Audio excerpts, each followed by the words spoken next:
Well, there's probably a couple of proponents that created the center. There's one in Toronto as well. First of all, the mandate of the NFB, at least what I was trained with, is that it's an organization, a federal organization, to teach Canadians about Canadians. So a lot of the films that were made originally from the National Film Board were on celluloid, and there was a transition between celluloid to VHS to DVD, so the dissemination of this information was not as accessible.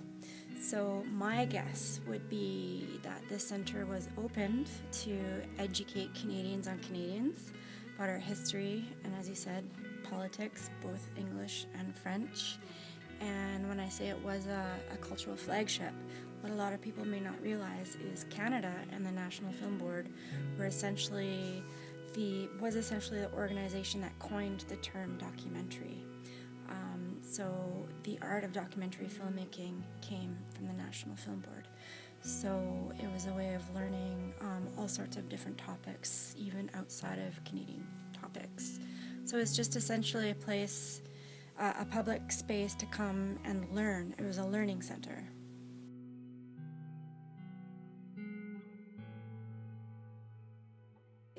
Well, first of all, there were three stories to the Cinerobotheque, and the first moment you walked through the door, you had one of our staff members greeting you at the desk, and what they did was sort of welcome you. So you would walk into the door and be welcomed in either language, and then you'd walk up about 5 stairs, and then you'd enter a darkened area, and straight ahead would be like a desk. And it would be very similar to what you'd find at a library reception desk. So you have 2 to 3 clerks who would welcome you, and it was a library where you can take out specific DVDs and works. It was a boutique where you can buy NFB t-shirts or box sets of Norman McLaren or what have you. And then to your left is a large space with TV monitors and large chairs that you can put back to your comfort level. It almost looked as though they were dentist chairs. And it was your own private viewing station. So I think there were about 30 approximately stations. And then there's also Ernest, who was our pet. He was our robot, and he was made with the same technology as the Canada Arm. And prior to going digital, because the films that you could watch were all on a hard drive or a bank or whatever it's called, but prior to that we had what was called a laser disc, and it looked like a super duper huge DVD.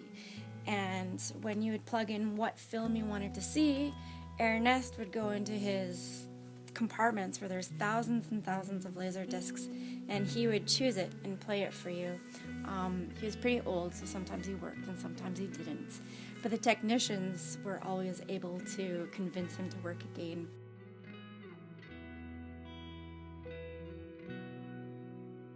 As mentioned in the interview, we had a lot of street kids come in, which I felt was pretty remarkable, because you have those days in January where you have the deep freeze and it's like minus 26, minus 28 outside, and let's face it, you can't survive for a long period of time in that cold.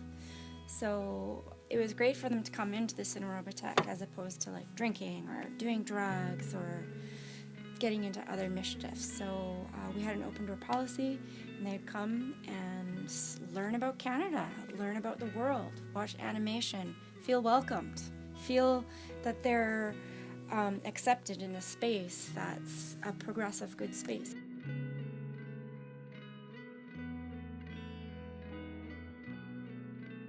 There was a lot of sadness. There was a lot of disbelief, because understandably this location was the heart of the cultural activity for a lot of people.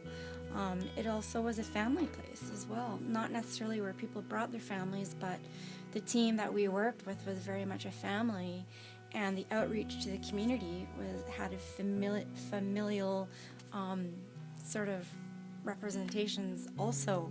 So it was very sad to have the space closed for, that old man who came every Thursday night at 5 o'clock up the stairs to watch the films.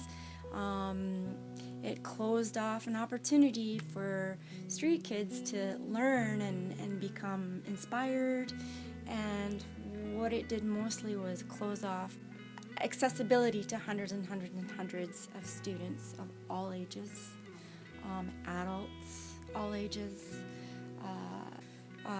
physically challenged, mentally challenged, visual impaired people. They were closed off to that experience, and it was a shame on the community, I feel.